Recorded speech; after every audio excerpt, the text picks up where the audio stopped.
My name is Alex Cox, and I am the director and writer of Repo Man. And my name is Vicki Thomas. I'm the casting director.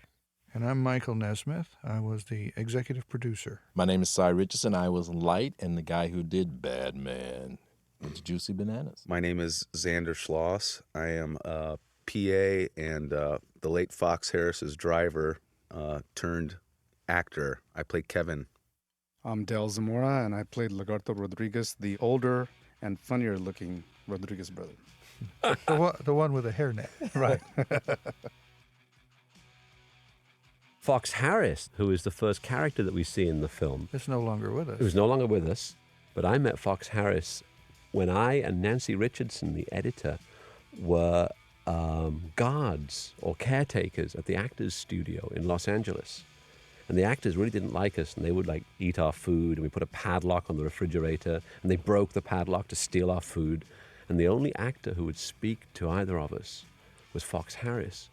And so before Repo Man was even conceived, I'd formed this very, very favorable opinion of this guy Fox. He seemed really nice. And then when we were casting the film, Harry Dean Stanton said, "There's an actor that you need to meet, because the only guy who can play this role is a guy called Fox." Except for this one thing. Fox didn't know how to drive. No. That's right.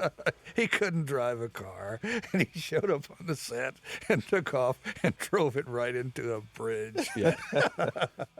He almost showed up the gas station also. He hit a gas pump. Well, subsequently, me and he and I became really great friends because we do these long drives from the desert, and You obviously were driving. yeah, it was great. He'd take me into bars down on Santa Monica Boulevard, and he'd say, This is my friend Alexander. He's an actor, and we're in a big film together. he was just making stuff up, but When he pulls his tooth out at the, midway through the, oh, brother. Yeah. That was, I really wanted you to cut that scene. Until now, of course, and now it looks like it's a stroke of genius. You know who the runner-up for Fox's part was? Lance Henriksen. Lance Henriksen, that's yeah? right. Yep. Yeah. Number yeah. 2. And Lance and Fox had been friends, but had a falling out over a restaurant bill. I remember Lance telling me that he didn't think they could both be in the film together because of this restaurant incident. There's Varnum Honey, my motorcycle mechanic, riding Bob Richardson's Motor Guzzi, and I'm doubling Fox. And now Robbie Mueller is shooting the original part of Repo Man with Fox in the car, Varnum behind. Because this opening sequence is a composite of 2 different days of shooting. The first shot by Robbie Mueller, who did this shot, and the second day done months later by Bob Richardson. He was driving the Moto Guzzi. You were driving my BMW motorcycle. That's right. Do you remember you had that? That was That's how you right. were getting around? I rode your BMW down from Carmel. And then it fell over in the parking lot. You remember? It was an absolutely tragic day. Oh, it was traumatic. I came over, my mirrors were crunched. Well, okay. I guess that's the price of the movie. Wasn't near as traumatic as when the Malibu got stolen. The car was... That was Well, we'll bad. get to that, won't we? Yeah. Well, this is that car. It is. Because when we started shooting, we only had one of these Chevy Malibus. Yes, and I kept saying, don't rent the picture car. Yeah. Buy them. Let's buy 3. Yeah. But we only ended up getting one. Yes. And the Teamsters suggested to me that I should, since I didn't have a car, I should drive that car to the set every day. And this went on for about a day and a half, and then the car vanished. I came in and wrote, "Where's the Malibu?" on the wall of the Repo office. The smoking boots, that's left over from Time Rider. That's a joke from Time Rider, borrowed for Repo Man. Yeah, in New York, they put that on the poster. That's right. The smoking And in boots as a England, cardboard. yeah, that was the British poster too. and there goes Alex. Our generic cans, the generic line of food. This particular scene was shot the day after my 21st birthday. How nice. Yeah. So it's like a present for you. It's a little present. Little boy. But you didn't, originally you were scheduled to play this part, weren't you, Zander? But then I had a crisis of confidence. Yeah, I think it was strictly business. You guys had negotiated a deal with Chris Penn the same day that you hired me. And subsequently, because Chris had a bigger name than I I was out, he was in. And nobody really knows it, but I can remember Vicky and I sitting on the curb downtown, and I was bawling like a baby about it. I think if you'd gone all the way with the mohawk, see. Yeah. I'm looking at the haircut, I'm thinking this is a truncated mohawk. This is a mohawk that did not quite have the guts to be a mohawk. Am I right or wrong about this? It's what I call a pose hawk. A Michael. pose hawk. And the reason being, Had you done it, everybody would. We would have followed you into the sea if you had really had a mohawk. now that didn't hurt. Oh, yeah, this is Luis Contreras. And Louis kept telling Zander that he was going to hurt him in the scene. And that's Charles Hopkins, who used to be my boss at UCLA Film Archive. Here we go. Boom! That did hurt. That hurt. That put a bruise on my ribs, even though I was wearing a protective girdle about the size of a cantaloupe. Well, Louis told me that he says he wants to be an actor. I'm going to initiate him. Yeah. Dick Rude with a Sid Vicious t-shirt. And in the background, Miguel Sandoval. Prescience. And the Circle Jerks playing. And they're listening to the Circle Jerks, aren't they, Right. who later appear. Who, by the way, when I met them on the set, they were totally disinterested in me. I said, "Hi, I'm Zander. I'm like Kevin the Nerd." And they said, "So?" But I later on ended up joining the band and playing with them for about 12 years. There's Jennifer Balgobin. You're still in the Circle Jerks, aren't you? Well, yeah, you could say so. If we keep breaking up and having reunions, and now we're all kind of getting on in years. So Geriatric punk rockers. So the circle's not quite round. That's when you come right. back Square together. jerks. The square jerks. not a lot of jerking going on either. Is it Jennifer Balgobin? Jennifer Balgobin, Balgobin, who we saw a couple of weeks ago and looks today exactly as she did she looks in great. 1983. She does look great. Miguel Sandoval, who doesn't look exactly like he did in 1983. That's when he had hair, right? Yeah, this is the guy from The Clear and Present Danger with the baseball bat. Yeah. The drug lord. Or if you stay at his house in Los Angeles, he's actually the drug landlord. And here you come, Zander. I love this scene. This is your mom. This is your mom's house, right? This is Kevin's.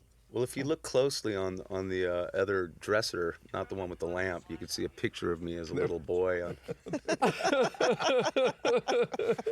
just love that. Nobody's supposed to be up here. It's my parents' room. Yeah, we had lots of improvisations too of you being like pushed in the pool and stuff like that. You know, we did voiceover, didn't we? Of, I'm supposed to be the host. Yeah, guys. joke's a joke, but I'm supposed to be the host here. We were waiting the shot so you could get the lights to go off. Do you remember that? That's right. And the guy who had to turn the lights off was Lights called off on Mr. the bridge. Knickerbocker. You remember? Well, I remember you waiting to get the lights go. Did they go off? Yeah. Okay, when did they go off? We just have to wait because it's just on the... There they go! Oh, no! Cut. That was very, very close. And there was a guy from Washington Irving called Mr. Knickerbocker. And he was the guy who had the power to turn off the lights on the bridge. Here comes one of the most hateful, vulgar lines in the movies, which is also one of the funniest. And there's Vicky's car. That was your car? No, is that my car? Yeah. The blue Impala was Yeah, we your used car? your car. Oh my didn't we? God. No, we used my car initially to cast this movie at UCLA That's Film right. School. I auditioned in that car at UCLA when it was. My Chevy Impala was on a soundstage at UCLA Film School, and Biff Yeager was the very first actor. We read for the film. And I came with my girlfriend in separate cars, and she thought Alex was the strangest guy she'd ever met, and she left. Well, Alex had orange hair at that time, did he? Yeah, well, yellow hair. I had a punk rock girlfriend and she made me do things with my hair. Oh, no. No. Vicky, Disclaiming. that couldn't be your car because I went and picked that car up when I was a PA. from My a car was rental green. place. Oh, yours It was was a green. different. And I Impala. remember driving at 110 miles per hour down Highland Avenue. What? Oh, yeah. You guys didn't know it. I was driving that thing like a maniac. So here we have Harry Dean Stanton. Here's Harry Dean. Any he says thoughts that- on Harry Dean? That's right. Well, Harry Dean, it was who... I had that note, didn't I? That thing that you found, The cross. that memo. What was the look? The cross between a Western and a, He and has a that cadaver? Old West / cadaver look. Western movie star. This is what a friend of mine told me at the time. This weekend I went to a party and met Harry Dean Stanton. Even before I knew who he was, I thought, this man must play Bud. He is just like Varnum, the motorcycle mechanic. He has that great remnant of the Old West / cadaver look. That's great. And Well he said. did. And You he called did. me up. You were all excited about Harry Dean. This guy's a repo man. He's actually a repo. Now, when this guy falls, I'm doing his voice right here. you are. Yeah, we did it out at a parking lot. If you That's remember, right, yeah. in the back of the office. And Debbie Diaz does the voice inside. Right. Yeah. Now let's talk a little bit about this guy's hand. And That had to hurt. He got hurt. He got hurt. not good. We really didn't care, though, did we? But he didn't lose his thumb. Well, did he? hey, life I mean, of a his repo thumb man. stayed on because I It's remember there was a story about a thumb later, wasn't there? Now that wasn't his thumb. But that wasn't his. One Oh, of but the, let's somebody even lost talk their about- thumb, and they Oh, later yes. they sued the production, and nobody knew about it. I And then they- still have it. You, why didn't you bring it back? It I cost don't us know. thousands. Now, I've seen that scene replicated in other movies where there's a cross or a crucifix or a Virgin Mary and they throw it out. Now here we've got the little dangly pine tree, which was the only sponsor that you got for the film, besides Ralph's Markets. Ralph's Supermarkets donated some generic goods, including beer, and the Car Freshener Corporation donated about 100 of these little Christmas trees without scent, so that we wouldn't have Special. to smell. That was our special effects, right? Yeah. That was our entire special effects Yeah. budget. And this hut doesn't really. This hut was built by J. Ray Fox and Linda Burbank. This whole office, it was just an empty lot. There were no cars. There was nothing there. Now that's the part I read for. That's the part you read for originally, isn't it? Right, and Yeah. 6 months later you called me and told me that you had good news and bad news. You said the bad news was that I wasn't going to get that part, and my heart hit the floor. He said the good news, I was getting one of the Repo Man parts, and we were all going to get paid. So great. I had one of those phone calls too. It was the first time I met Al was in UCLA. Then 8 months later, we were going to shoot it again as a student film. As a student film, yeah. And 5 months later, you called, and I was actually getting ready to open a play, and you said, we're going to do it. And I was like, oh, great. So we're on the weekends at UCLA with him. He goes, no, we're getting paid. You're going to be SAG movie, and the whole Universal is interested. And I was like, wow, couldn't believe it. Universal's interested. They're not interested. They're They're interested again. What is their problem? You know what? The funny thing, speaking about the music of Repo Man, was that it seems like that was one of the first compilation soundtracks of bands, actual bands, instead of just a composer. You know, the only other thing I can think of that's analogous to that would be Easy Rider. Because remember, the Easy Rider album was a great compilation album and very of that time. But wasn't it on the basis of the sales of the album that they've renewed interest in theatrical release of the film? I think so. Of It what? did help, didn't it? Of what? Of Repo Man. Man? It did give a certain push to some sort of, at least a video distribution, didn't it? Well, I mean, the whole thing with Universal was very strange. I don't know. You guys talk about it, Universal's on again, off again. I was, of course, in the dead center of that, and the people that we sold the movie to, that I sold, well, I didn't. We actually didn't sell the movie. What we had to do is what in the business is called a negative pickup, which means I had to finance the film, and then they would agree to buy it once it was done. Which means that if it didn't come out, I was just basically on the hook for it. But so when I said I would go ahead and finance the film, then they started looking at all the ancillary benefits and all the stuff that would come out of it. And part of it, of course, was they were thinking about the music. But in the middle of the whole thing, everybody who was interested in the film left. And a whole new regime came in, Yeah. none of whom cared a whit, a toss about the music. Yeah. So it was tough going. Alex, take these people through this big character introduction scene. Now that's Well, That's the Vanessa. Vanetta McGee, who from last seen in a wonderful spaghetti western called The Big Silence. Sy Richardson just came in, and that line that you said, "Somebody piss on the floor again," Yeah. was a voiceover line afterwards. Yeah. That you had wanted to say, and so we squeezed it in. This is Tracy Walter, the Magic Tracy. who Michael had used previously in Time Rider, along with Miguel Sandoval. Right. And what Tracy's telling Otto here is that these little Christmas trees show up in every car that gets repossessed, which according to Repo Man, they really do. And there's one on the windshield, the wind visor.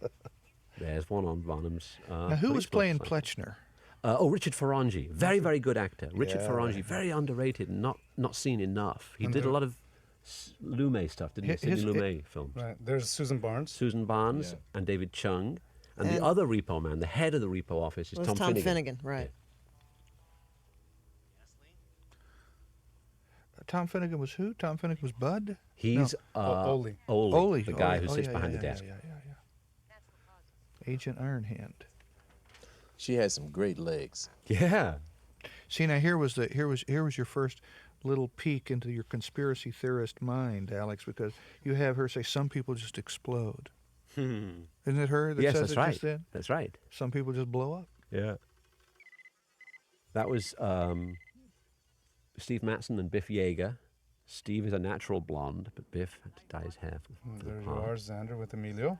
Yep. And we wanted to give Biff a part because he had read when it was going to be a student film for Harry Dean's part. And he actually would have been very good, And Biff. He's really quite in a our strong student film, he actor. probably would have been Bud. He would have been Bud, wouldn't he? Yeah. There's one of the great memorable lines from Repo Man. There's room to move as a fry cook, Yeah.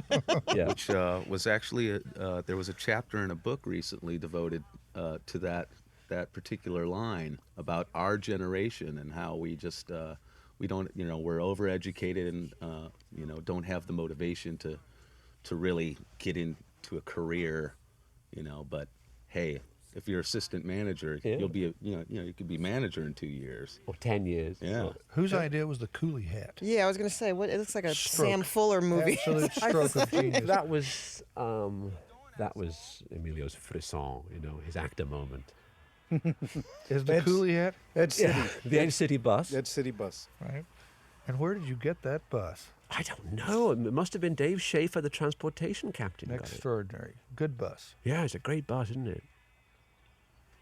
And there's Emilio, who was introduced to us by our friend Mary Kornhauser. That's right. Because I tried to knock on his manager's office, Dolores Robinson. She wouldn't give me the time of day. We finally got Emilio through a friend. She still won't give me the time of day. Sorry. The Reverend Larry. Who's the preacher? What's that? Jonathan. No, I not can't that. remember. Jonathan's we, on the couch. We tried to get yeah. we tried to get Reverend Gene Scott That's to play right. We this tried part. to Oh, get the my Reverend Lord. Gene Scott, didn't we? That would have And been fabulous. I think we made contact, Yeah. and I can't exactly. I think he just turned us down. Did he? I can't quite remember. I think, yeah, he must have, mustn't he? But our man did a creditable, Yes. creditable pretty good. Here- version. Here's that food in the can And scene. people would always laugh when they saw that thing with food written on it. Oh, well, it's Yum. hilarious. So what was that? Is that corned beef hash? What is that? I think it's corned beef hash. Oh, something like my. that, yeah. Spam. Or some spam. Couldn't enjoy it anymore, Mom. Couldn't That right there. Couldn't enjoy it anymore. Classic. This film has some of the most quotable lines. Oh, for days. I've been working with some younger people that are just getting into film now, and a lot of people say that this film was the absolute inspiration that made them want to be filmmakers. I hear that. What are some of the lines that you hear people quote?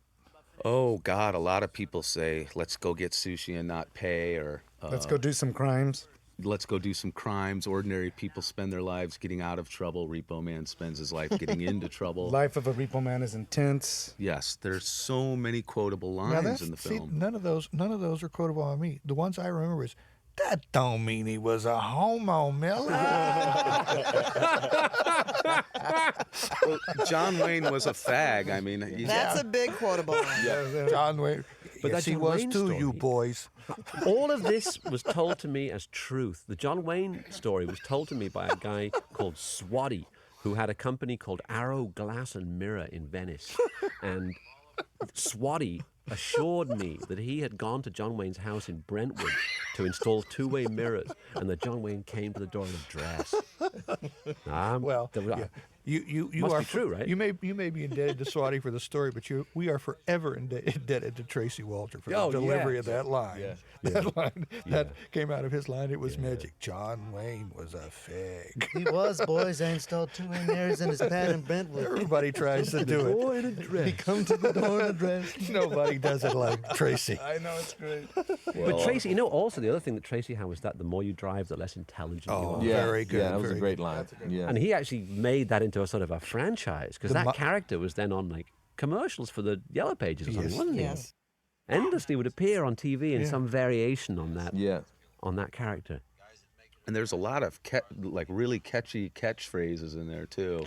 This is a good scene for catchphrases too. What's going on between when Bud's explaining the code of the Repo Man? The here. Repo Code. Yeah. And Harry did a good thing here because originally that was in two different scenes. And what Harry did was he sort of combined the elements of the Repo code into one continuous speech. And then we couldn't use, remember they wanted to use Rum and Coke, that song Rum and Coke there. Rum and Coca-Cola, that's right. Rum and Coca-Cola, but because they were snorting crank or whatever. Yeah, yeah. They didn't want it. And then it was interesting because when we did the television version of Repo Man, they had cut out so many bits of the film, including this scene, that the film was only like about 55 minutes long. and so then they tried to shoot some new insert shots to bulk it out a bit. And so in the end, we got drawn in to redo the to sort of clean up television version. That's my sister there and Jorge Martinez, who you hired that from night. San Diego. The Ordinary People. Yeah. Harry Dean does a great thing here in moving from this scene to the package store scene. He really maintains this edgy cranked up right there. Yes. He's still chewing the inside of his lips and Yeah. everything. He's very, very consistent. His rap through here is very funny. I'll handle it, pal. Let us settle down. Have a nice day. Or night. Oh my God. Day, night. Day, night, what's the Yeah, difference? he's a crankhead. And there's your first lattice of coincidence, correct? Yes, it's developing all the time. So we've had the Christmas tree already. Right. This is a shot by Bob Richardson, which people often say to me is one of the great Robbie Mueller shots in the film.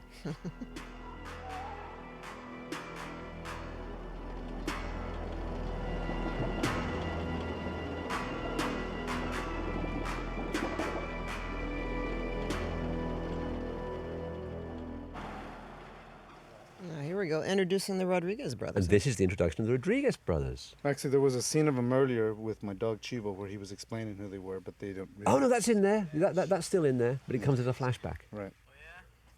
But this scene's interesting also because this really does sort of anticipate a lot of what Robbie did in To Live and Die in L.A. You know, all of this All the stuff in neighborhood, the LA River. all the L.A. River, and then they drive the wrong way on the freeway. It's a very exciting sequence, but it's all sort of, it has the feeling of this sequence. And I'll say it's a cool car. That was a great car. What was that, a 1960 Falcon? Yeah, that's right. There was 64 Ford Falcon. There were two of them. Was that it? Yeah. Sweet piece. And we had duplicates of that, didn't we? Yes. Yeah. Yes, thank God. By that time, we'd learned our lesson. Yeah, one was the four on the floor and the other was an automatic. Now, could you translate that line for us, Del? Oh, the to fuck your wife line? Yes. He asked me where I'm going in Spanish and I tell him to fuck your wife. That's very good. That's a great shot. That's a shot by Tom Yeah. Richmond. Tom Richmond is Richmond. up on the bridge covering that from another angle. That's great. Great shot. Very good stunt driving by Bobby Ellis. Very good. Bobby Ellis, an outstanding player. The whole thing. Outstanding teamster and outstanding Here it comes. stumbler. Here comes the signature line. Wow, that was intense. Repo Man's always intense. All right. Yes, Harry Dean. Right in there with it's going to be a bumpy night. Cops and robbers. Real life car chases. It was so funny. I had such a hassle with Harry Dean because I wanted him to jump out and get his feet wet. Yeah, he you know, wouldn't do it. and we had all kind of extra shoes and socks prepared for him. But he would never put his feet in the water. You know, I eventually ended up laying in that river as a lighting stand-in on a science fiction shortly after this film was done, and it was basically I was instructed by Del, if you want to be an actor, you have to do everything. That includes lighting stand-in, whatever you have to do. Sandbag, Yeah. whatever it takes. So I was a lighting stand-in on a science fiction, and in that last scene where I show up on the gurney, that was an actual infection that I got in my eye. As a result of lying in the LA River. Yeah, and all the malathion that they were spraying all over the place, and you know. Hey, but you earned your dues. You really paid him. I did. No, he paid even worse. There was worse yet Hey, to there's come. my dog. There's Chivo. Ah, There's yes. Del. And that's also Dave Eddie Schaefer. Velez. And Eddie Velez. Right. Eddie Velez, the other Rodriguez brother, Dave Schaefer, the Teamster captain, and the late Chivo. And the late Chivo. This here, that's a Juicy Bananas song. Yeah, That was the that's group right. that I was in. And Sue Kill. Good gag. You pull this one a lot? Only on the women. And she's called Mrs. Magruder because Betsy Magruder was the first assistant director, outstanding first assistant director on Repo Man. I love the way she said, "We're back." How utterly charming.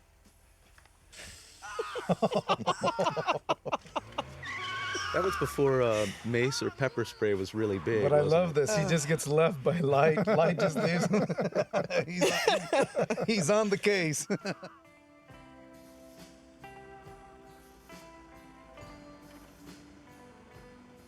Yeah, and then wasn't another scene that that Emilio and Sy were doing? That was the basis for the lyrics of Bad Man. Yeah. That's right.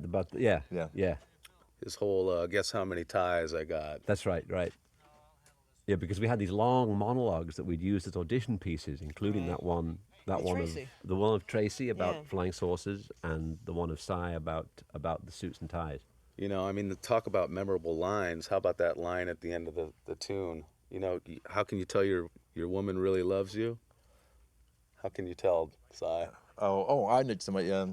If she fuck your dog. That's love, I have to say. I don't know. We use that as an alternative. I think there's only... Here's Todd There's Darling. Todd Darling, There's who's Todd Darling. directing this documentary. And his son, who now is much taller than Todd, I think. He sure doesn't look the same. I mean, Todd's son, he's grown up. Slightly. I love this song, too. Great use Here's of it. Olivia Barish. Olivia Barish. And they're driving to the tune of Pablo Picasso Never Got Called an Asshole. Yeah, and I actually introduced you to her. I'll take credit for that one. Really? I had just worked on a movie where I was With Olivia. I was a stand-in, and she was the only one. It was called The Young Landlords, and she was the only one that was kind to me. The rest of the stars were so rude to me. And that's like Fox Harris, you see, and it works. If you're kind, always be nice to a strange bearded gentleman that you meet in a smoking room in Europe, because he may turn out to be the King of Sweden. Very well said, Alex. That's happened to me like I can't remember how many times. I didn't know there were that many kings of Sweden. Yeah. Well, you should never insult anybody unintentionally. Who's this woman? She's an English lady. Well, yes, That's her right. name know is this. I Helen. can't remember. Helen Markham? No. No. She's She's great. she's also Well- you can see she's impromptu here. She's totally ad You libbing. might be right. She might be, huh? Oh, she was you pick Markham it out. sounds familiar. You pick it out. And then she's in another scene later, Yeah, and then she's in the hospital later Right. on when they... complaining about the same thing. Yeah. Yeah, and Olivia was great. I had worked with her, and like I told you, I said, I think she's right for that thing. And then She you all saw was. her. It's perfect. It's a repossessor. They take back cars from dildos that don't pay their bills. Now, what did that line end up Oh, being in the boy. TV version? Flip you. Oh, yeah, Melon Farmer Flip You. But in the TV version was so short that we actually included some scenes that weren't in the feature. Right, There's the that's one right. where Harry Dean smashes a telephone box with That's a a great sledgehammer. scene. And there's one with Jack McInally where they steal his car while he's shaving, Now those are That's right. condoms filled with water and with grass skirts. and with grass skirts. Yeah. Designed by J. Ray Fox and Linda Burbank. Those were the aliens. That's another memorable line. Oh, Laugh is it away, ever- fuck face Oh, was is another that line that funny? people quoted. Scientists also in our secret service smuggled the corpses off his Air Force base. Now he's got him in the trunk of his car. It's a Chevy Malibu. This is like the first film about Roswell, New Mexico, isn't it? I mean, there must have been about 50. Alex, it's the first film about anything. Just about anything. Nobody. All this was taboo. Nobody was dealing with any of this I stuff. had, It like- scared me to death. I'd gone to Roswell, New Mexico. I was so interested in the idea that there'd been these aliens there on this Air Force base and stuff. And I went there, and Dell was from Roswell, Yeah, New I'm Mexico. born in Roswell, so it was really funny that I ended up in this movie and that we actually put in. I ad-libbed Roswell, New Mexico in another scene actually. But you just get there, and there was absolutely nothing there. There was in those days, there was no museum, there was no souvenir shop. It was very disappointing. There's still not No much aliens. Well, I actually went back there for the 50th anniversary of the UFO crash and spent a week in Roswell, New Mexico. there. Wow, what did you do for a week there? Well, we were actually trying to sell. My girlfriend's brother did the aliens for the film Communion, And we had these aliens in the back of the truck that we brought there, and we were trying to sell them. I'm sure you sold them, right? You sold them all. Not there. I mean, the museum at Roswell wants to install one of his pieces, but they want it for free. Of course, everybody wants something for free. Well, when you go to the museum now, the woman looks like an alien. Yeah. The woman that when you come in, she goes, "Hello, welcome to the Roswell UFO Museum."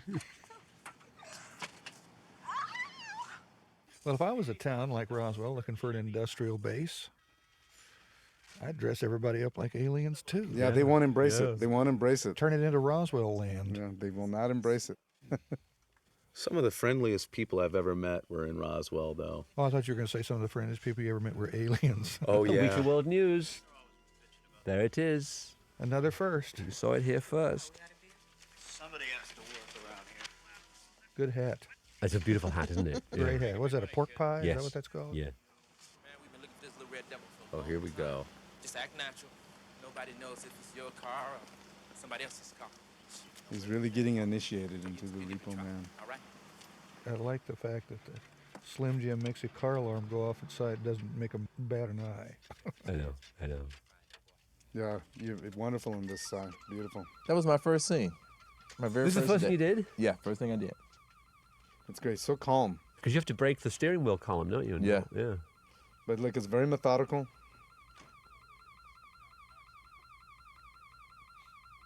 Sy's a real cool cat in real life, too. Well, this was my film to try. I had quit acting for 2 years and did nothing but go to school. So when I came back to do this film, it was Sy Richardson was doing his thing. I had to find my place in this industry. And my place was supposed to be a Black Humphrey Bogart. Oh, So, That's the inspiration. So the first thing you do is steal a Camaro. That's what I would do. Yeah. Oh, here comes a great line. Put that damn gun down, boy. Ain't no toy. Shit. And there they go. And how long did that take? What? 60 seconds. Wow, it's beautiful. Place of work. They shit scared. They know I'm not a cop. This is my favorite scene. Yeah, it's one great of the monologue. base scenes. We've got a little homage to Robbie Mueller here in Kings of the Road with the glasses. The glasses, yeah. I love this, the tape. How many times you light the cigarette, Sy? Because you weren't really smoking. Right. I love this line. Managing a pop group ain't no job for a man. That's right. Those are words to live by as a musician. People love this. I love this. That's They my love favorite. this. That's They the gets best run thing. over and they, oh, everybody's. My nephew got in a fight in Chicago, and the movie's about that. Why? Because they said I was stupid for throwing the money out the car.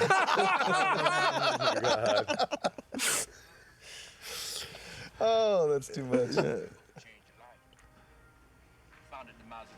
But it's like, but that's the point of the whole movie. Is there everybody's, and the whole movie is constantly searching for something. Diuretics, the science of matter over mind. You know, but whenever they get it, they just don't know what it is. Right. They don't want it anyway, really. What's funny is the Dianetics people actually like that. That's funny. They get the joke. I talked to them about it a couple times. Now, Al, this scene started, I think I'd asked you to write some monologues for the actors That's coming right. in to use as audition pieces. And it wasn't in the film. No. And then it was so great. Everybody reacted to it so well that you put it in the movie. It's the heartbeat of the movie. It's my I favorite think scene. you're right. It's the heartbeat of the movie. This is it, the lattice of coincidence scene. The Mayans invented television. Yeah. Plate of shrimp. And the car is really a time machine. It's all right. And if you look real closely, there I am over to the side bawling to Vicky about. It was that was actually that night. But you know, that's a really nice shot too. Just that nice two-shot there, and the wide shot also when it goes wide is really nice. We were very lucky. We were extremely lucky that we got Robbie Mueller because at that time he hadn't shot. I think he'd shot one other American film, hadn't he? I think That, with yeah, Dolly if Parton. that was Yeah. it. And we were shocked when he That called. said he'd do it, yeah. Because The American Friend was such a I perfect think film. I think we were shocked he even responded, Alex. Yeah. That was what we were shocked at. And in fact, you know what that was? Because I had actually said to you, Michael, that I was thinking of using another guy. Well, I won't say who it was, but he was like a New York-based cameraman. And we looked at a little bit of something he'd shot, and you said, I don't know about this guy, you know. Why don't you think if you could have anybody that you want, who would you like to have be the DP? Mm. And that was when I thought of Robbie Mueller. That's a nice shot there too. That's just beautiful. It's amazing, you know. It's just sometimes you just call them up, you know. It's like That's right. People are afraid to call. They just call you up and just say, "You come do this." That's the way I did a thing for a guy that called me up to score a movie. I said, "Sure." He fainted, but it's, you know. That was before he heard the score or after? No, after he heard the score. Alex, how long did it take you to write this, or what were the circumstances writing this It was just monologue? it was what you said. I wrote the speech for Sy and the speech for Tracy as audition speeches. Right. And we included part of Sy's speech in the film and part of it on the song, and most of Tracy's in this scene. And you just... It was just like any what goes on inspiration inside for their you? heads. Right, What right. goes on in Light's head, what goes on in Miller's head. You know. It's a great way to do it because I very rarely run into anyone who does that, who will like write a piece that's really not going to be in the movie. Because then the actors want it to be in the movie. Because it's a great scene for them. They know. Yeah. And see, I thought because you had me read every Repo Man character one day because no one showed up and I just stayed and read with everyone. I thought I had did this. I didn't do anything. I was just there. Yeah, when you auditioned us, you had us play several several scenes. I remember I was Punker and one of the Repo Man and the other brother. Harry Dean's great here too. Just Who's shooting this, Alex? This is Robbie? Robbie, but he's shooting from a camera car. Yeah. So it's a bit distancing, isn't it? You sort of feel that maybe the camera feels a bit too far away. Yeah, but look at the way the film looks. Look at that blue cast on Yeah. everything, and the dirt on the. Look at that shot. It's great, isn't it? It's one of my favorite scenes. Yeah. That one and the one with Sy in the car and back. Those two staggered cars. Yeah. That's very nice. Very memorable. Now, it's about right here that you decide not to shoot the end that you had written, right? Around about this time, one of the producers, Jonathan Wax, and Martin Turner, who was the still photographer, came up with an idea that Miller had become a much more important character during the development of the film than he had been at the outset, and that in some way he should be connected to the conclusion. And so they together came up with the idea that that everything that was said about the car was actually true. It was a flying machine, it was a time machine, it could do anything, and that Miller was the only person who could harness that power because of his innocence. Right. Well, it's a splendid notion. Of course, my little exec's heart starts to beat faint because here you have a scene with them getting set for the revolution. Yeah, yeah. Which I now know is never going to pay off in the movie. I have people keep saying, well, what were they doing up there with the guns and the beret? And this? Well, that was something that just never actually happened. That's right, because among the alternative endings of Repo Man, there was one where the car exploded. It really did have an atomic bomb in it and exploded and destroyed Los Angeles. Yeah, from the valley. Yeah. The valley first. And Yeah, then the valley first. And then there was the ending, the revolutionary ending, Right. where Otto gets lured into Central America and becomes a revolutionary. Same way he got lured into being a repo. Yeah. There was a line there in that last scene that I remember a lot of people quoting, which is that Manos Rodriguez don't approve of drugs. I've heard that one a lot too. No. Usually as people are smoking pot. Yes. Hey, that's one of those things, Zander, that you were trying to sell. Yeah. That's the receptionist at the Roswell Museum. Welcome to Roswell. I'm at work, Otto. That we got a big laugh to that. Yeah. I'm at work.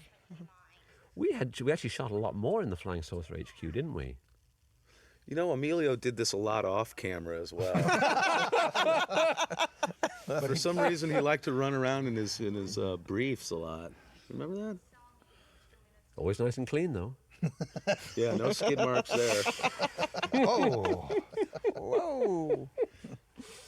You did get a graduate degree in Repo Man, didn't you, Zander? Yeah, here's the scene you were Here's talking the about. shot, Yeah. Yeah. And the reverse on that. Oh, that Yeah, right there. yeah. That's beautiful. And that's what I call a split diopter on the lens.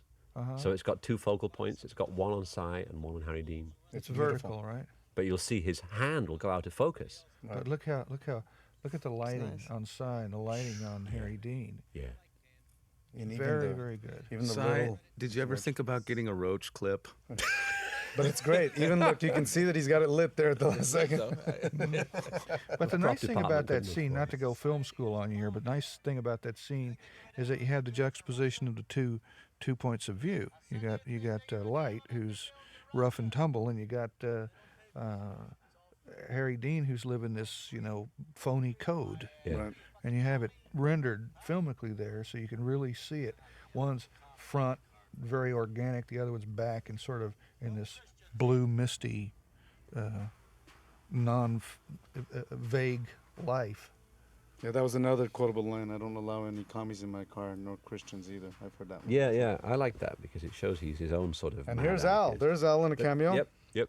There he is. There I am. Alex Cox, our And director. here's Fox as he's about to shear off the gas pump. Yeah. Oh boy. Cut just before he hits the pump. No, Fox. Oh, must have been a different Definitely take. a second take. Yeah, that was a second take. Put it back on. Because by this time, the drivers had found and prepared an identical car to the missing Malibu, hadn't they? Yes. So, and then the old one was found again in Riverside. Found, yes. Mysteriously, miraculously found. Miraculously found. And so we had two, which is just as well because then one of them was completely destroyed in the gas pump collision. Oh, there's Harry Pace. That's an actor called Con Covert. Where? That's right. Whose face we saw in the Screen Actors Guild catalogue Where? of Academy Players He's- Directory. They're plastered on. See it right there. Oh, I see plastered on the telephone posters. On poles. the Yeah. posters, gotcha. Harry Pace for City Controller.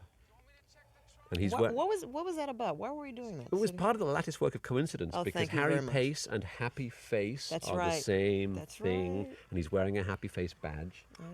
Why did I even Yeah. ask? And we paid him a day's salary. That's right. To we use said, his Yeah, picture. we said, don't even show up. Just let us use your picture. Let us use your 8x10. Huh. And he did, Con Covert. Del, who's doing your costuming? Is this coming off of the set, or are you coming to work? No, like no. that? This was actually the wardrobe. Theda de Ramos. Theda did a Good- great good job. costumes. I wish I had that jacket. Good look. Yeah. The wife beaters and the hairnet. Yeah, it would be great. And that jacket would still fit me now. Yeah. And there's me and Zandy and Zandy's that sister, Abby, That's right. Co-writer of Sid and Nancy. co-writer of Sid and Nancy. The Untouchables. The right? Untouchables, who were a mod band in In Los LA? Angeles at the time. They still are. Still are. Oh, yeah? And here's the great Helen Martin, who Helen Martin. Helen Martin. recently passed away. Yeah, the late Helen Martin. She was great. Wonderful in this scene, too. She was 90 years old. In Not this when, she, scene? not when she made this. No. When She she was died. 90 years old when she died earlier this year. I'll see if I can borrow some money from somewhere. That's terrific. Starred in Cotton Comes to Harlem, Hero Ain't Nothing But a Sandwich, Rage in Harlem, Beverly Hills Cop 3. And Bulworth. And Bulworth. Yeah, that's right. Bulworth. That's right. Yeah. Which you cast. This is You a cast very, in Bulworth. It's a very nice scene. I love it when they're beating Emilio up and you can hear the dialogue. This one's for Keith Moon. That's funny. If you listen real hard, you can hear him saying, "This one's for Keith Moon." Why? Because they're Who fans. Yeah. Yeah. Mod. I mean, They're mods. Oh, that's Are the Untouchables still around playing? Sure. Yeah. The gigs keep getting smaller and smaller, and they keep getting bigger and bigger. But the lead singer's not with them anymore, right? Or the Oh, I don't know. Oh, who knows? It's like the Circle Jerks and Menudo. You know, they just keep replacing. And Yeah. Right. Yeah, it was terrific. That was hilarious. That thing wouldn't close up. Yeah.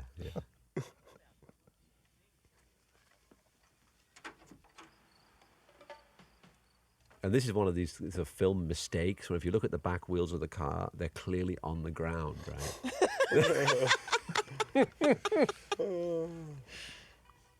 Yet another wall busted by the director. Torn down. Funny. More illusions shattered. I know.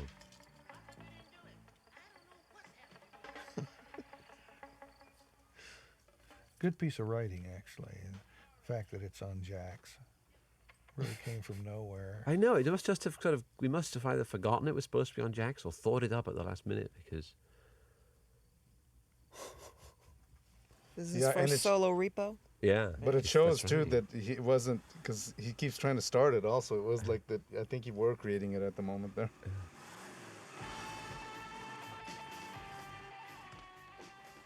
Born to be Wild. Isn't that funny? Because at one point we were going to have Dennis Hopper be the Repo Man, weren't we? He was We on were our until list. we heard some heard disturbing him, Michael. news about Did you hear it? his state of his condition. Oh, and yeah, that's right, because Dennis wasn't recovered. He wasn't recovered yet, so we. Oh, no, I know what it was. No, I tell you what happened. In fact, was that he decided to go and do another film. He went and did a film, and apparently he drove the director insane. And the director ended up living in a baseball dugout in the valley. Do you remember? But I thought he had was in a sanitarium, well, not sanitarium, but a hospital or something. He ran out naked in front of a car and almost got hit, and that's when we decided maybe it's not so good to go with Dennis. Yeah, but what about Tracy here doing The Native American. the Native American chant, medicine man, head bandage. And Ferrangi. Is he doing that? Yeah, and Ferrangi. Yes. This is Ferrangi's scene. Don't you ever say "shut up" to me? Shut up. Fuck you! You little scumbag. Shut up, Lester. Don't you ever tell me to shut up. Oh, God. This is the wildest group of I people. love that shot too. Great. Well, it was about this time in the shooting you started to realize that you had something going on. I mean, just the thing was bigger than you, it was bigger than me. Bigger than Well, Alex is in It the was back. just rolling. Alex is in the back seat in this. Playing the aliens. Yeah, he's actually on Playing the a alien. headset, listening to the scene from on the back seat. I love this. I love your moves here, Del. Yeah. This is the way you do this whole thing is so perfect when that car vanishes. There's a plate of shrimp on the wall there. You'll probably yeah. see Yeah. advertisement. And then the La Piñon says Reagan enters Nicaragua or something like that. It's got something terrible. Yeah. That's good. Reagan intra Nicaragua. It's there. Oh, God. Yeah, plate of shrimp luncheon special. And in fact, there's Bobby Ellis. Yeah, there is. Number one teamster in. And I had to call Double time Up. here because it was a working phone booth, and it would start because the scene was too long. So as I'm talking on the phone, I'm listening to time. Yeah. There's Miguel.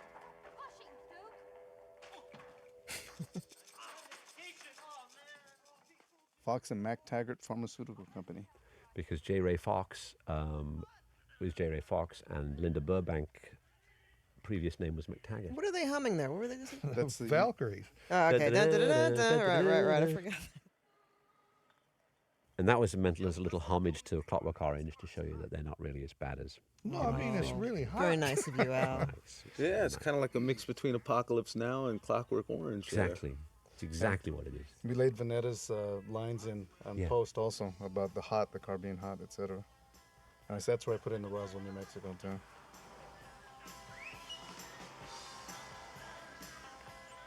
They're still doing Ride of the Valkyries. Yeah. Dick Rude's stunt. Oh, you know that hurt. Planned or non-planned? This right He- here, Del. he Del, sort of so planned it, good, I think, So but he- good right there. You look into the pocket. Alex always Take.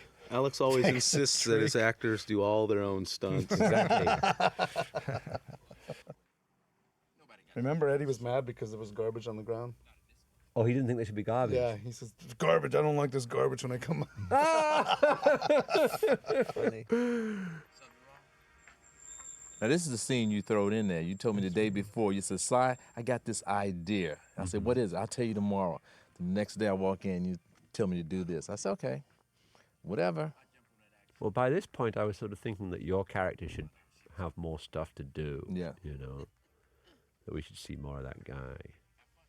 Another great shot.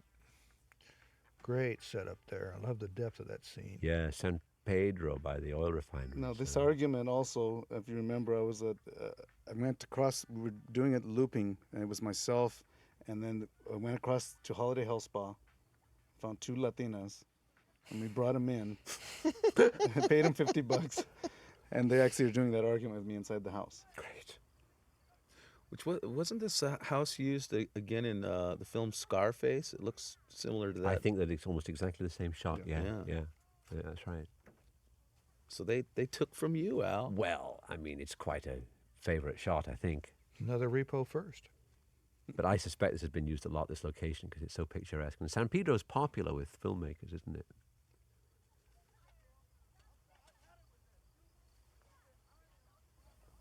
You notice the glass break before we hear the shooting. Right. A little mistake.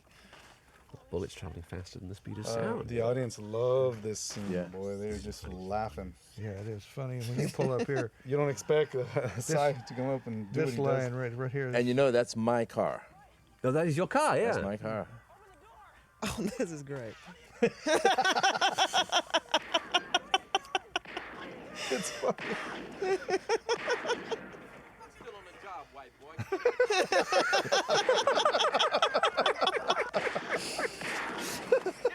Get in the car. That's great. It's when he knows that he's not ready for this Repo life. He thought he was tough. Yeah, that's one of the best ones. This scene too, great. You crazy light. I mean, you can't just shoot into people's houses. Sure I you mean, maybe can. you shot the guy. What if it did? Well, I don't know. I mean, that's pretty severe.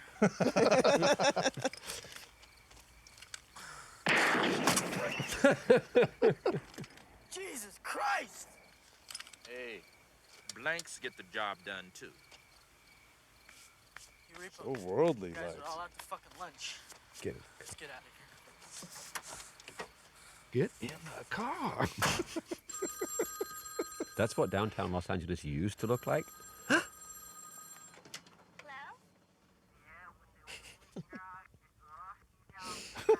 Oh, God. So funny. Is it you? This is Layla. Are you using a scrambler?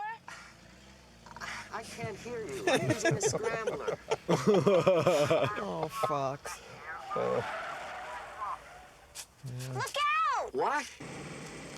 That was a pretty good stunt. That was a very good stunt by. First use of airbags in a film. That's right. Rick Barker was the stunt guy. Rick Barker, Yeah. Rick Barker, who then was Gary Oldman's stunt double on Sid and Nancy, who went to Nicaragua with him on Walker. Ed Pansulo driving or passenger in the CIA car.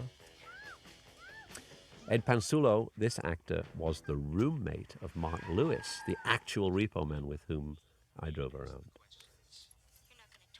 Fascinating, eh? Yeah, Very. And this is shot at UCLA. This is all shot in the master control, TV master control at UCLA. And I remember the UCLA police came and thought they were going to shut us down because they had never seen so many. Normally it's student film. You don't have all these trucks and everything around, and they have all these trucks around. And then when we showed them the permit, they walked away really sad.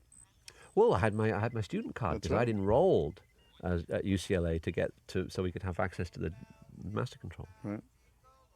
Now this was originally going to be birthday, but we couldn't. You have to pay for the rights to the song Happy Birthday. Yeah, but this is it. What he says. I want to talk about guts. Throw your face, kid. That's some dude. It doesn't matter. Oh, yes, it does. Why don't you do something, Pletchner? Aren't you a cop or something? Marlene, I'm on my coffee break. Repo Man don't go running to the man, Marlene. Repo Man goes it alone. Yes, sir, Bob. Just like John Wayne. Damn right, just like Here he John goes, Wayne. here he What's comes. wrong with that? Greatest American that ever lived. John Wayne was a fag. Yes. What? John Wayne was a fag. The hell he was! He was too, you boys. Oh. I installed 2 Wayne mirrors in his pad in Brentwood. This is going to be terrible for the people listening to this DVD because all they're going to hear is us Yes, cackling and right. watching the John Wayne sequence. Doesn't mean he was a homo, Miller. Straight guys like to watch their buddies fuck. No, I do. Oh, I thought that was Ferrangi that said that line, but it wasn't. It was. Oh yeah, Ferrangi says greatest American that ever lived. Yeah. Yeah. Yeah, it's Oli that says he likes Oli to watch his friends says- fuck. Yeah. Remember, you were supposed to, in the script, you're supposed to get a cigar behind the ear. He does actually have a cigar, but he doesn't actually stub it out on his Yeah, head. he's supposed to stamp out lit Yeah. cigar on his ear. And Is that like a Repo thing or just? well, that's actually if it's in the Repo Man song too. Using my head for Using my brains for an ashtray. That's right. ashtray. It's interesting that Iggy Pop actually had read the script before he wrote the song and had actually incorporated bits of it into the lyrics. It's pretty good.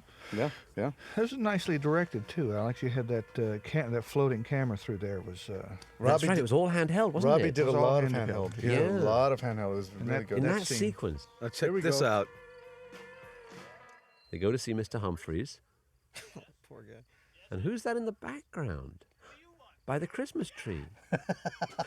Well, it happens to be me decorating Mr. Humphrey's Christmas tree. What's that about, Zander? Oh, I don't know, just probably groveling for my job. But are you in your pajamas? Yeah. Why would you be in your pajamas at Mr. Humphrey's house? Well, I never understood that, but Slumber party. Oh, it's a sleepover. I think you were trying to insinuate something about my character. Well, you know what's funny? You were also prophetic there on TV. It's Rebel bases in Acapulco, right? Well, it's not quite Acapulco, but it is Chiapas. Oh, that's interesting. It was Acapulco too, isn't it? Because they attacked Acapulco last year. Right? Circle jerk. So here we are in And Circle he Jerk. checks his gun.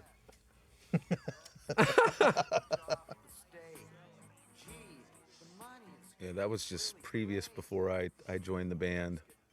Yeah, Chuck Biscuits is in the band at this point, isn't he? And Earl the Giant was Yeah. playing the bass. I love this club. This club doesn't exist anymore. It's but on it's- Sunset Boulevard, this club. Did it Over in exist? Silver We didn't Lake. build this. I thought we built No. this. No, it actually existed with the little stalagmites. With the stalactites and everything. Oh, yeah, For the sake cool. of this and future generations, you must tell us everything. The gum that sticks to her hand. You hated the hand, right? Well, I always thought the hand looked a bit more like she was wearing a glove made of aluminium foil. Which is what it is. Really a funny Or- thing. I was thinking we could have something a little more robotic. It's But Dick's again, it big was- scene here. Yeah. No, all I can see is Jennifer's gum sticking to the hand. Meet Layla and her weird friend.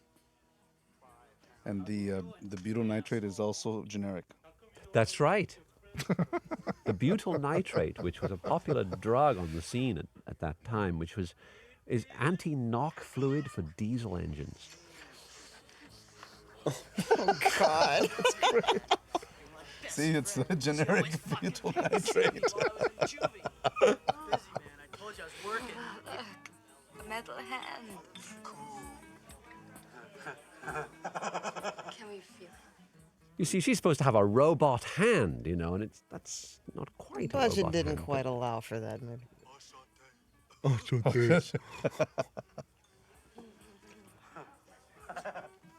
Gum sticks. Wow. That's great. Wow. She's talented. So is he, in his own way. Thanks. I made it myself. His character's definitely metamorphosed already there, quite a bit. But that's the thing about Otto is he's a really blank page. You know, Right. he never actually takes any action. Right. So he's endlessly influenced by events, and so he can, without changing his appearance in any way, he goes from being a punk rocker to a businessman, and he could have ended up a revolutionary or a time machine pilot or anything because he has no personality. Vapid. That's nice. This scene is a mixture of mostly shot by Robbie Mueller and a second unit that we did with Bob Richardson because we'd killed Miguel Sandoval in a different way. Dick Root had shot him with a bow and arrow. That's remember? right. And the scene didn't work so well that we Right. didn't think we were going to use it. And Dennis Dolan, who was the editor, said, I really think you've got to pay off the death of Archie because otherwise it's just, there's something missing here. And it was really Dennis that came up with the idea that we would do this whole new ending to this scene where they open the trunk the whole way and Archie gets it. Yeah, well, at this point you were searching for this ending. You kind of didn't know what you were shooting, so it was all starting to get magic. You can almost see the stars. Oh, shut up. He's gonna open it. Fox is great then. You can almost see the stars. Oh. Knowing what he's putting them into, you know? Yeah. And years later, like about a couple of years ago, I had a call. I was at Peter McCarthy's office in Venice, and I had a call there from a guy who said that he was the inventor of the neutron bomb. And he really was. It's a guy called Sam Cohen. and who was like a contemporary of Oppenheimer and Edward Teller and all these people. And he just called me up, and I've been out and had lunch with this chap. He's like 72 years old, and Is he a fan of the movie? yeah, his favorite films are Dr. Strangelove and Repo Man.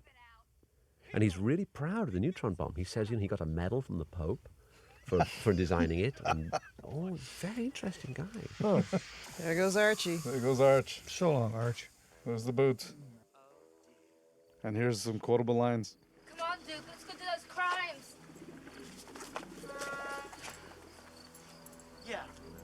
Yeah. Let's go get sushi and not pay. And so this is the 3rd Street Bridge. Oh, no, not bridge, but it's sort of an overpass over the freeway. It closed down. It's great if you look real closely. You could see Alex is driving the car. Driving the car. Really? Yeah. Well, it's always either me or Bobby Ellis. But you look nothing like Fox Harris. No, I look nothing like Fox Harris. It was at just all. so soft, though, you could get away with it. The sheriff hats are hilarious. Well, in fact, they were going to be Dodgers hats originally because they've all gone out with baseball bats. Right. But then the Dodgers wouldn't let us use And their hats. I had brought the real Repo Man in to talk to him, Quentin. Yeah. And he had the sheriff hats and the jackets that he would use when he repo cars. So Quentin Gutierrez loaned us those hats. Funnily enough, at the same time as we made this film, there was Penny Spieris made Suburbia. Yeah. And there are lots of little similarities. Yeah. There's a point at which the executive producer of Suburbia appears on a television within the frame, right about where Michael does in Repo Man. There's a guy's a murderer. He kills a little kid with a car, and he's wearing a Dodgers baseball cap. And all these little things happen that sort of have something to do with Repo Man. Similar mindsets, you and... Or coming out of the same scene and the same kind of preoccupations. Yeah, yeah. And that's the automatic Falcon that got hit, not the four on the floor. Great driving, Del. I mean, I know the car chases seem a little bit lame, but I imagine this is what car chases would be more likely to be because you'd brake your car pretty quickly Sure, going you over would all those break it, curbs. doing all that stuff.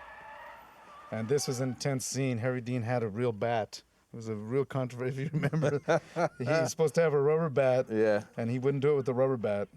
And so everybody was mad at him, but I was cool with it. And then this is a real bat. He comes swinging at me. He swings at him, then he swings at me, but it was cut out there. Well, and then I switched bats on him. I switched I gave him a plastic bat when he wasn't looking. Yeah, and he was mad. He was not happy about that. He was so mad, and it was so hilarious too because he wouldn't do it because you had done that to him. He wouldn't do it again unless he had the real bat. And I remember he even hit the Ford Falcon with the bat. Whacked put the Falcon, put a big dent in the hood of the Falcon. And I remember he was even telling Peter, "Look at the shit I gotta go through." But what he didn't know was that Robbie Mueller had come to me after the first take and said, "Listen, Alex, on that last take, I felt the wind of a real baseball bat go right past my face, and I'm not going to shoot this scene anymore if they have real baseball bats." So I had to sort of get into it with Harry Dean just to get the bat kind of switched. Well, it was strange the way the whole thing happened. The way the whole thing happened, though, was that it was an impasse.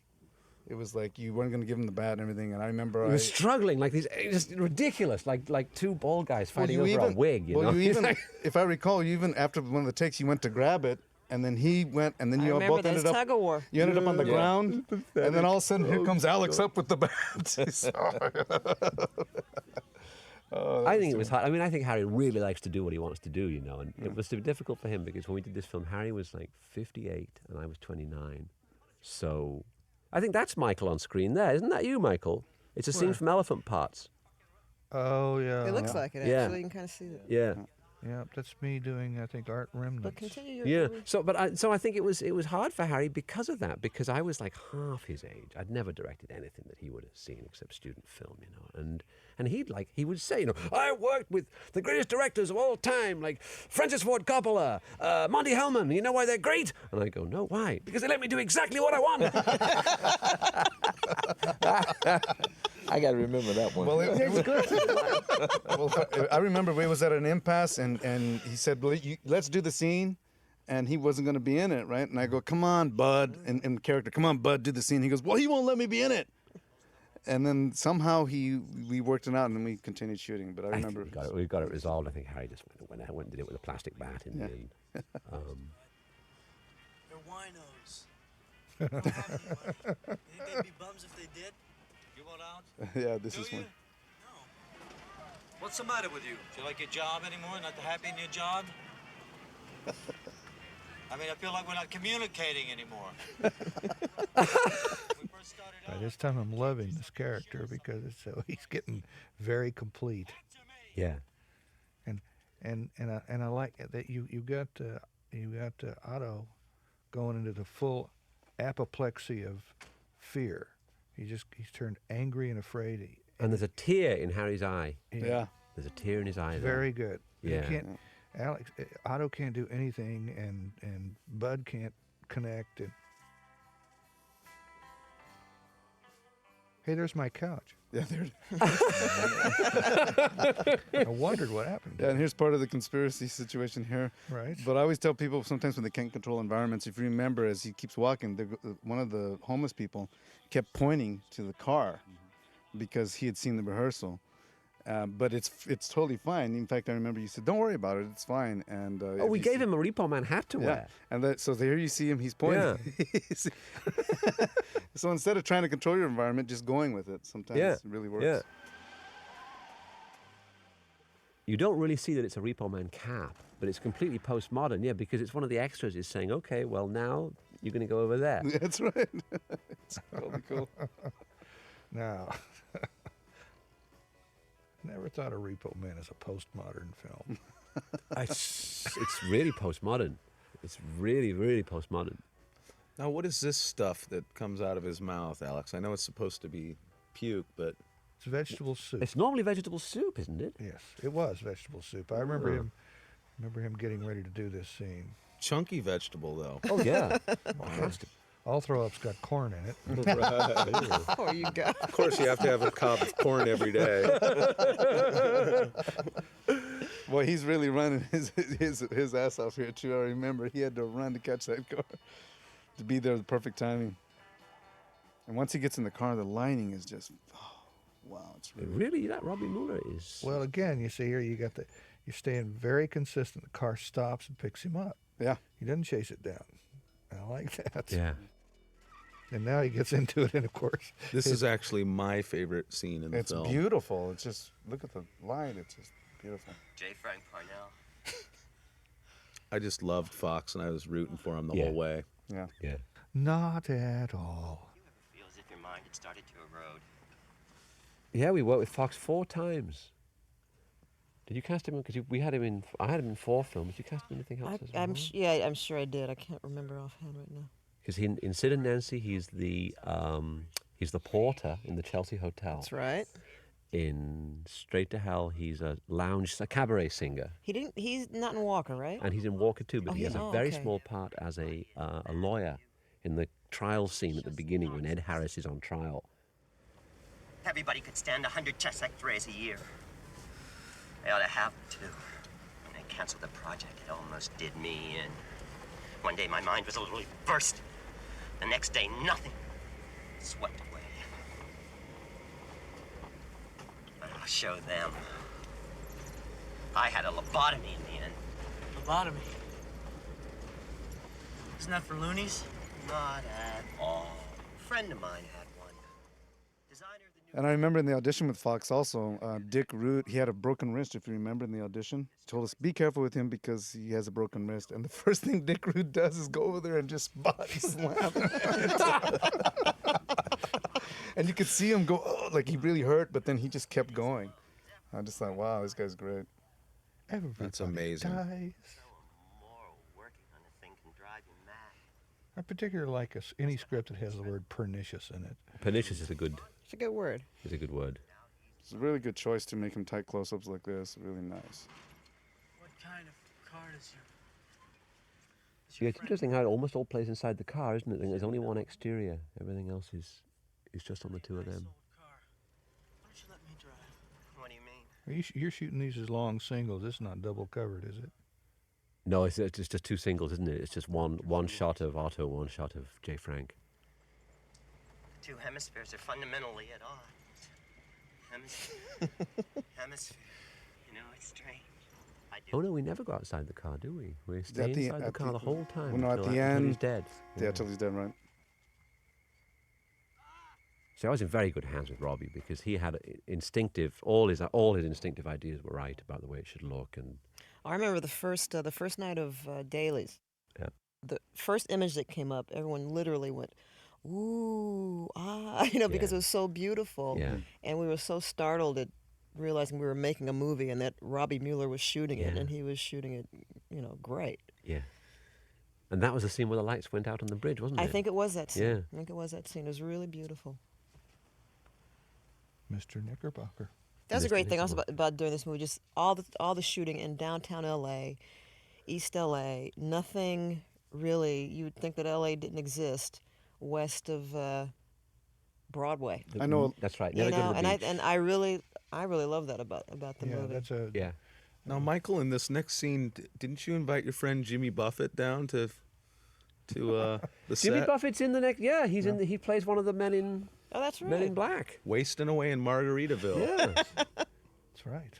Oh, it's not this scene, but it's when they're coming up. But it's coming up. You're exactly right. I was working with Jimmy trying to do Margaritaville as a movie, and you never get the conceit to gel. It was either not neoclassic or postmodern.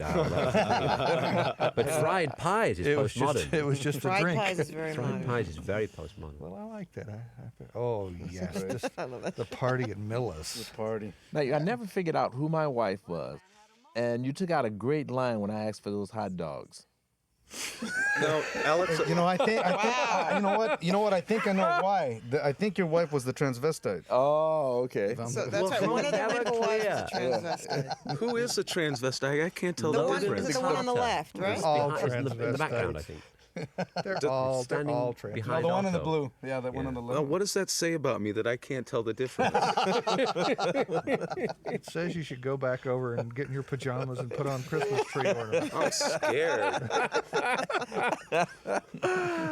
But that's one thing also we were saying earlier is that a lot of people, when I go around and I'm working, when they find out that I was in Repo Man, it's almost like a whole court. The people just love this movie, and a lot of young filmmakers very influenced by it. Still has a lot of juice. There you go. Yeah.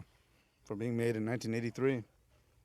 Well, Easy Rider was made in 1968, That's right. and that's And got it's still some got a juice lot of too, juice, huh? Yeah. But And Midnight Cowboy? Well, the 80s were pretty vapid times, though, Yeah. if you think about it. So some Yeah. in the 80s surviving. So you want to talk about it? Talk about what, kid? No, there was a moment though in American films when there was like that period from like about 68 to 72 or 73 when some really good films got made, and Harry Dean was in most of them. Mm-hmm. Cool Hand Luke. Well, that was a major watershed in American film. But I have to say that with all of that, Repo Man was a seminal film. Yeah. This started something that had not happened before. Easy Rider notwithstanding, this was an entirely different genre of movie, an entirely different way of thinking, a different way of writing, a different way of doing characters. It's a real jewel in your crown, Alex. You're so kind. Well, it's true. It's true. I think there's a lot here. It's a lot of substance in this film. It's also funny as hell. Yeah. Funny is important. Funny is the reason it works. Yeah. If this wasn't funny, it would Yeah. not. There would be nothing to redeem it. And Luis Contreras is in the scene again. Yeah. That was another one. He had auditioned. I brought him in to audition for one of the Rodriguez brothers. Another lattice of coincidence. Yeah. I also like. There's Luis. I just love the way he looks Yes. as a security guard. Yes. It's like a typical. Uh-oh. Great. This is where you need security against the security guards. She starts it. That's great. Yeah, yeah. And remember, they were worried about the rating or it being too bloody, so you had to use it where it hit the ketchup bottle so that they would red. Oh, that's right. To Splatter. justify all the blood, we had to show the ketchup being broken first. Right. Yeah. Sounds like a conversation I might have been having. Yes, probably. Probably, Mike. That was very realistic. Well, I wanted to get it past the MPAA. Yeah. We needed to get it into the theaters. Not that we did. Not that we did. We Not that we ever got it. But it was a good idea. It was a good idea to hit the ketchup, though. It was. It was a good idea to hit that ketchup and get that red everywhere. For us to get romantically involved? That's a great line. She's a great character. She Yes. really is. Yeah. And she survives. Yes, she She's lives. one of the few people not to get killed. Right. I've never survived one of your films, Alex. That's right. I've always been killed. Yeah. But I do come back to life on the gurney. Oh, yes. There's more to come, isn't there? And this is a great scene also, this Yeah. piece of this scene here. The white suburban punk scene. Yeah, people laugh so much in this scene. And nobody knows that that's Alex actually doing his last breath.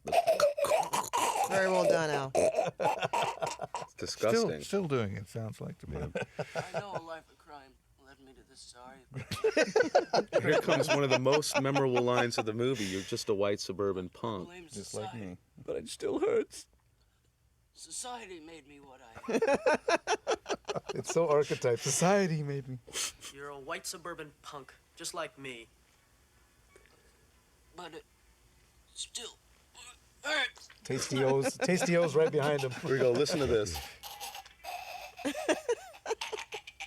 That you, Al?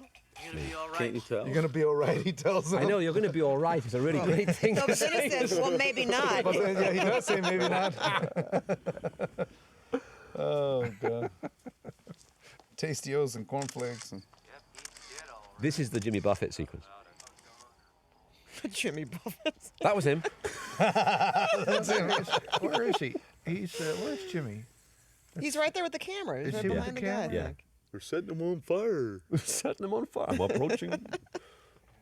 approaching the bench. I just love the way you did the hail for the last scene as well. It's like you can see this line of hail falling down, and it's falling down nowhere else in the scene. It's just as if there were two guys on a plank on a long plank with a bucket of ice. That's Yeah, exactly it what does it look like was. Wait, now, what's Ferrangi talking about? Wait, Chicken Man. He's Chicken got his Man, whole yes. thing about stay out of the limelight, kid. Yes. You know, why don't you just be a chicken man on a farm? Which is just something Ferrangi came up with, you know. Oh. Yes! Oh, yes. Vanetta! Yeah, Vanetta, give it to him. Yeah. She's tough. She's done some action films. Not the face. That was Yeah, act- not the face. That was good. I think that was actually. Not my face! That's... That was Steve Matson. Very funny guy, Steve Matson. Vanetta's great here. She's Yeah. a boy. She's. Yeah. It's like, uh-oh, don't mess with her. You know, she's the first female African American to do a scene with a superstar. Really? Who was it? I Get Sanction. Oh, a love scene with yeah. Clint Eastwood. Clint Eastwood, That's yeah. right. Mhm. Yeah. And Pletchner gets his comeuppance. He gets his comeuppance. Where'd you come up with the name Pletchner? I actually was pulled over once by two cops, and they had identity tags that obviously weren't their real name. They just like put them on, and one of them was called Peichner. And I just put it in the script, and somehow the spelling. Richard Ferrangi thought it was Pletchner, Yeah. and I just So you thought just kept Pletchner it. sounds better than Peichner anyway. So, Yeah. but it was obviously because of their ethnicity. They obviously weren't called Peichner and O'Reilly, you know, and so it was. They just obviously were wearing false ID. These cops, you know, so you can't report them. So that was interesting. So here we come in, the Rodriguez brothers come in and to rescue him. And I remember the only thing Amelia was worried about was that I would drop in. But this is based on that. You know those experiments they would do with people where they would pretend to be like torturing people in experiments and like Right. pump up the juice and stuff like that. And they found that like nine out of 10 people will just keep on turning up the electricity until the alleged subject is dead. You know? And there were experiments done at universities with actors pretending that they were being given electric shocks. Wow. It's a good fireman's carry, Del. Yeah. Yeah, Del. See, he didn't need to worry. Yeah, I mean, he only weighed about 140 pounds then. I just told him, don't worry, I won't drop you. Emilio was very happy that night too because he got to parade around with his jockey shorts on. Yeah. This is another thing that you allowed us to do, Alex, which is you gave us a lot of latitude to come up with things. And we would discuss things. And for example, when they ripped the car and the orange bangs, and this here too. like the great directors. Like the great directors, let them do whatever they want. And There here she is again. Here she is. The English lady. No, it wasn't. It's the great directors let Harry Dean do whatever he wants. And that's Wally Cronin, my Wally neighbor. Cronin and Monona Wally, married to Bob Richardson. And a lot of people like this line also that I tell her. Oh, yeah. Out of order. You're awful, Del. This is all before Arnold Schwarzenegger, Hasta la Vista, and you know, that kind of stuff. Another first. So what I want to know is what's happened to Kevin? Well, I believe what you told me, Al, was that when they came to beat up Mr. Humphreys, I was dragged behind the repo car on chains and subsequently died. There's the tree. What I don't understand is how I came back to life. I obviously think you didn't expire. You were only injured. And here's where she's saying they run into your trash on the corner and they won't pick it up. She's on a major tangent.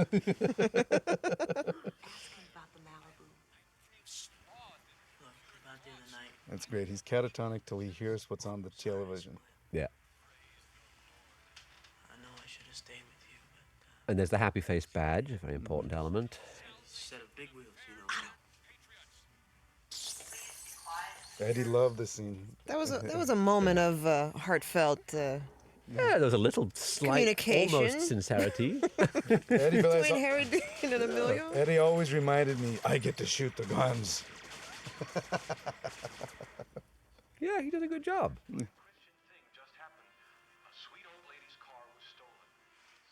There's the Reverend Larry again. Chevy Malibu, and that's what gets him going. But you know, at this point, Alex, Yes. the movie is now decidedly non-linear. It has gone a little Now this scene, now this scene is great because It's gone That's very non-linear. charitably put, Michael. watch Emilio and Vanetta in the back. The Rick Barker, the stunt coordinator, told me drive the hell out of it, and he didn't tell them. So when you watch the camera mount, they are seriously afraid. He didn't realize that I was going to do that because we were supposed to do it slow and crank the camera down. Do you remember? Yeah, we're slipping along. We're out of postmodern now. Where are we, Michael? Boom! There goes Eddie. Yeah, we're non-linear. Now big watch them time. in the back seat. They're really like they're not. Hey, this is not what we're supposed to be doing. We're not supposed to be going this fast.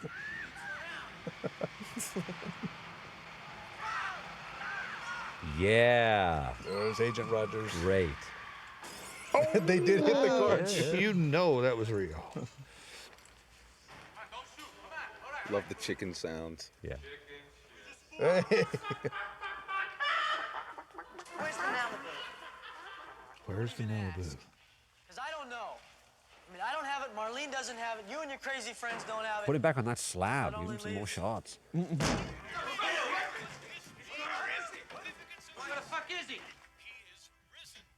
Now this guy burned his face with this. His face got a little burn from this. It was real tear gas. Yeah. Right? Well, Real tear gas. And you didn't tell him you were going to do it either, did you? no, we didn't tell him we were gonna do it. Now, guys, It's all real. you're gonna have some 12-year-old doing that. Oh, they did. Yes, don't try this at home. yeah, And don't try this Don't try this at home. All right, or this. Yeah, yeah. No, that was real glass. And no? there's the Rodriguez brothers. They leave. They leave the story at that time. That point. Right, we don't need them anymore. We'll just, I don't know. We'll they go on just- our non-linear way. They is what went. we'll do. They were, and then they went over there. That's right. Alex, whatever did happen to the Rodriguez brothers? They went to Central America and carried on version 2 of the film. Okay. Yeah. Here's the shot you're talking about. Yeah. The ice. The buckets of ice. Where? And Why the is it- voice on the soundtrack talking about the reign of tiny cubes of ice is Adam Dubov, Oh yes, Adam. a film director who did a very good film called The Unlovables. And this is also way before CG or composites or any kind of effects. You actually painted the car green. The car has been painted with this reflective substance Yeah, that the they use 3M for traffic stuff. signs. Yeah, and it was like $600 a bucket. Yeah, put yeah, it on there. And yeah. that paint job goes like $6,000. Yeah. Oh my God. 11 years of repoing cars, and what have I got? Shit. Bud, listen to me. You're sitting in a The art of negotiation. Yeah. And I do know a lot of people, by the way, that came to live in that part of LA south of the downtown Los Angeles from this movie. They were looking for all these locations. Really? Very strange. One of my friends, who I ended up making friends with, he still lives there. Well, caution them away from like pirate movies and things like that. We don't. Al, Don't watch that one. Do you want to talk about asking Muhammad Ali to? Oh yes, that this was the day. We tried to get this for a couple of days somewhere else, hadn't we? And we'd been fogged in and hadn't been able to film this sequence. Right. Yeah, we're supposed to be up in Lancaster or something. Yeah, or up in the hills. And so we'd come back to Los Angeles to shoot it in the Repo yard. And the day that Vicky and I were due to go downtown to shoot, we were in Venice or Santa Monica, and we heard that Muhammad Ali was at Gold's Gym, the old Gold's Gym on Main Street. And so we went to, we went there and we saw Muhammad Ali and we said, would you like to be in our film? And we were going to have him get out of the helicopter along with like the bishop and the chief rabbi and all these other guys. And not even he would be able to approach the car. It would be too, the power of, the car would be too great even for Muhammad. And so we proposed this to him, didn't we? And he listened. He listened very nicely. He said it sounds very interesting, you know. Well done, Victoria. Well done. Then he declined, but also very nicely. But we tried. But you know, it worked out well because you had not only the two producers of the film, but the executive producer. Yes. Come up and, you know. Yep. The religious garb. Yes, Peter is dressed as the Cardinal of Los Angeles. Here comes Jonathan the is producers. Yeah, and so it's really hilarious also because Bud's kind of exit scenes there is he gives asks him if he wants a beer and he says no cigarette.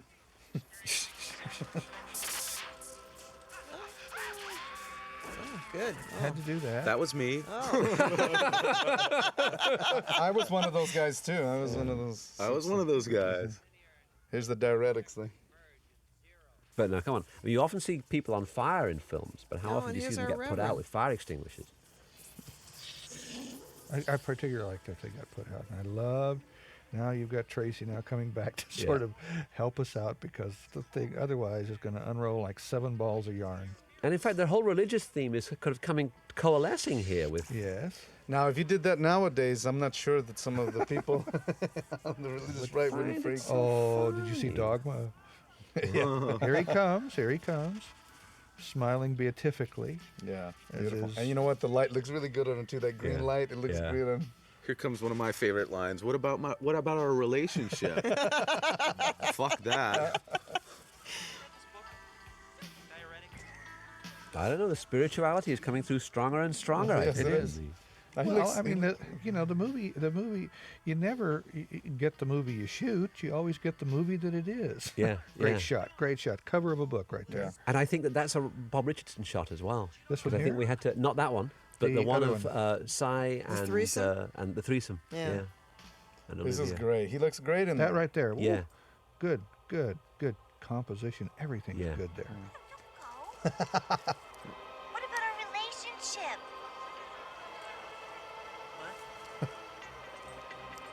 What about our relationship?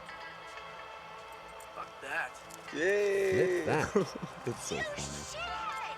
I'm glad I tortured you. How could you leave me alone?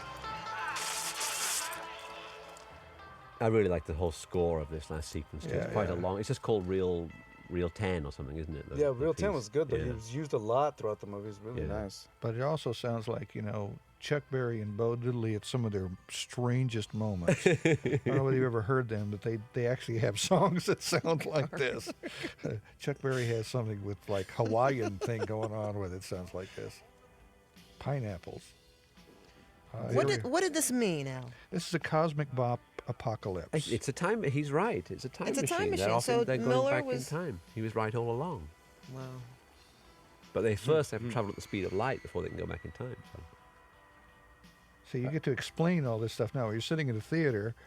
I've seen a lot of shots. Bob did that, didn't he? Yes, this is all shot by Bob Richardson from a helicopter. There's This was even the most commercials fun, that totally rip this off. I saw a commercial the other day where it's totally just like this. The flying car? Yeah.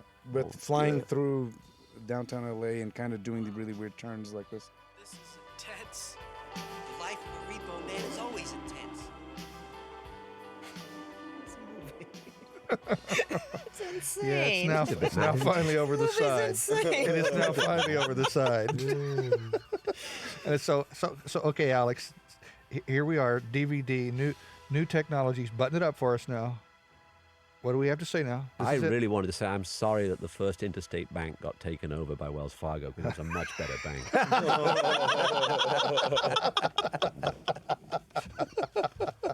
That's hilarious. Oh, That's all I have to say. Hey, look, he was Michael Sandoval. He was Michael Sandoval in those days. And this is our homage to Kiss Me Deadly with the backward, yes, credits? that's credit right. sequence. Very. Dorothy Bartlett That's who is the was name of Dorothy the Bartlett. English dustbin lady. And the author's Dorothy father, Bartlett. Jonathan Hooger. That's right, I remember. Where are some of these And there's folks? Jimmy. Wait, Jimmy Buffett was listed as a Repo wife? No. No, it's going backwards. He was a Oh, man that's in, right. a man in Okay. black. See, I'm not even paying attention. Yeah. I got thrown for a second. Right. You knew the Genesis, you didn't know the reality. That's the way life is, isn't it? Thank you. Hey, Dolores Deluxe was the nurse. Yeah. Rodney Bingenheimer was in the my film. They spelled his Lord. name Oh, I wrong in the forgot. credits. Was Rodney Bingenheimer at the door? Yes, Checking that's in right. the Rodney gun? Bingenheimer's. he's standing in the bar. There's my sister. Well, Harry Wowchuk was the special effects guy on Time Rider. Yeah, well, we must. I mean, there's several Time Rider people in the Yeah, film. there's a bunch of weren't there? Time Rider stuff in here, actually. I haven't heard the Iggy Pop song in a long time. No, it's a good song, It's isn't good. it? Yeah. It is a good song. Yeah. I like the song. So when we had the premiere, it was at the Venice, which it doesn't even exist anymore. The Venice International Theater, is that what it's The called? Venice, the Fox Venice, wasn't Fox it? On Venice the, Theater. yeah, There's Rowdy Harrington, who Who's a director became now? a director. Yeah. John LaFia. another director. John LaFia became a director.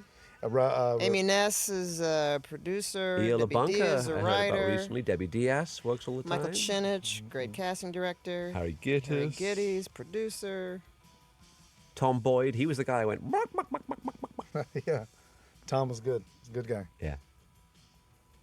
Abby Wool, video coordinator. Tom Muska, producer Muska, and writer of producer, Stand and writer. Deliver. Ramon Menendez will show up here if he hasn't yet. Ramon's mother appeared earlier, actually, making Yes. tortillas, even though she doesn't really know how to do it. But she had a good crack at it. Well, she's from Cuba. Yeah. There's Here's Tom Richmond. all the additional cameramen on this. And Bob look at all Richardson, those Tom guys. Richmond, beautiful. Good work, those guys. Ramon There's Menendez, Ramon, future director, electrician. writer, was our prop master. Bob Dawson, great titles guy. Oh, brilliant title. The Plugs, Tito La Riva. Brilliant soundtrack Yes. by Lariva Hofstadter. Riva guys. And here's that soundtrack. Here's the punk rock soundtrack. Very good I'd soundtrack. love for MCA to put this I back don't out. have it. And you know, we were lucky in one way about the whole Universal connection because we were able to have like a Louis Armstrong thing in there and the Andrews sisters Yeah. because they had the MCA catalog. Right. And so in that small way, we actually did get some benefit from that connection. Well, this is Alex Cox saying goodbye and thank you very much for buying this DVD. Goodbye. Bye. I'm not saying goodbye. Yeah, That's Repo good Man. enough.